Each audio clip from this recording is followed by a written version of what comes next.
rubber wheel rides the road. The ground underneath my boot heels burns right through my soul. Hey folks, it's Snake Tracks, Utsanati's Tracks, and I'm out looking for Utsanati, the rattlesnake. And it's about 8 o'clock at night on the 23rd, I believe, of May.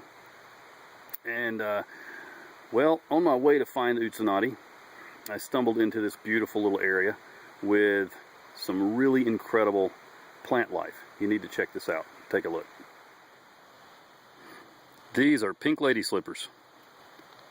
They're also known as moccasin flower. They're a native terrestrial orchid.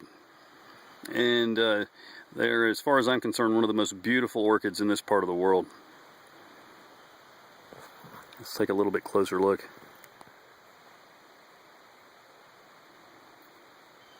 Just a beautiful work of art.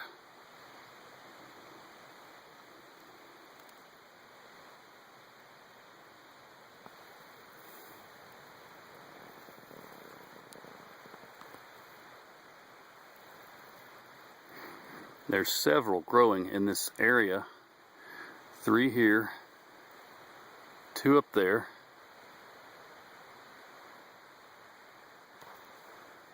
and behind me,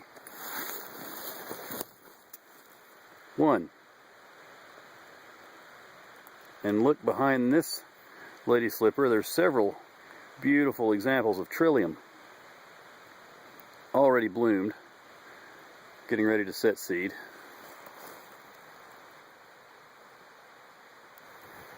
And right behind me, one of the largest trees on the property, a massive white pine, well over 100 feet tall. Okay, just wanted to let you see these gorgeous plants in all their glory, because they are going to finish their bloom cycle very soon, and we won't get to see them again for a year. Well, let's head on up the hill and find Utsanati. So I found Utsanati. It was a long, hard climb through all kinds of briars and brambles, and then, of course, back into the power line access way I came.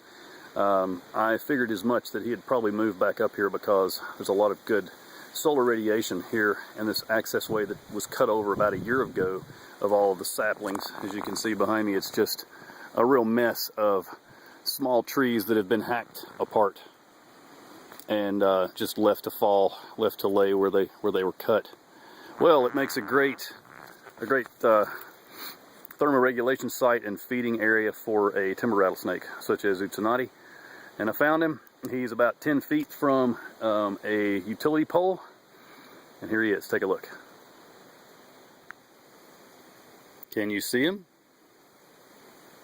He's quite camouflaged, unless you know what to look for. There he is.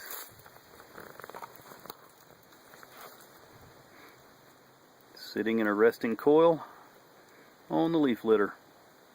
Underneath, some American holly and a great tangle of twigs and sticks and branches.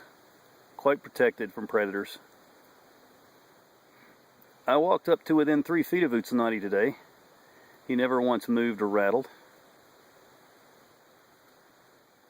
I would say that's the 54th time I have come to find Utsanati, and he did not rattle. Only one time has he rattled, and that was when I had to capture him to have his transmitter's antenna resituated because it had come loose, if you remember, if you've been following my videos. Well, I believe he will probably rattle at me in 2 days when I have to capture him again, because it is time to replace his transmitter. And I will be sure to film it for you so that you can see how it's done and learn a lot about timber rattlesnake research, conservation, and just the amazing world of this amazing animal. So let's leave Utsanati alone, and we'll come back soon and check on him.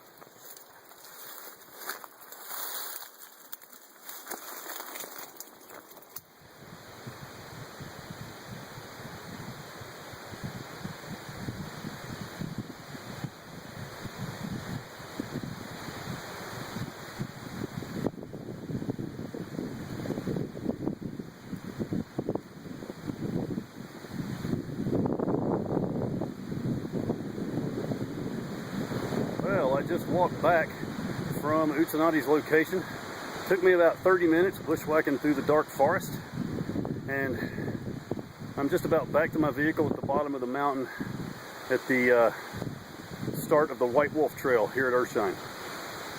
And now I think it's time to turn on the headlight because it's gotten dark. Hard to see anymore. So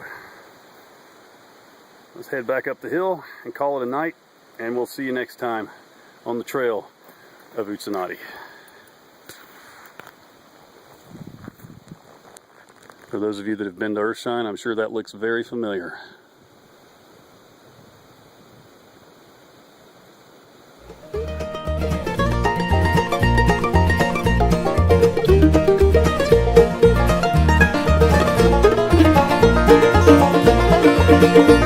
Someday you may forgive me for leaving you all alone, but I can't deny the wanderlust and the call of the open road. Out on the open road, I wish I could have stayed, I wish I could have changed, but a rambling man is a rambling man by any other name, by any other name.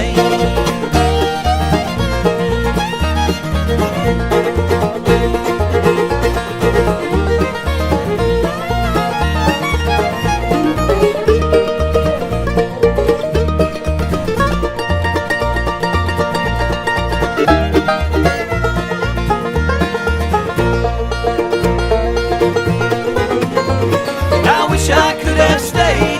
wish I could have changed, but a rambling man is a rambling man by any other name, by any other name.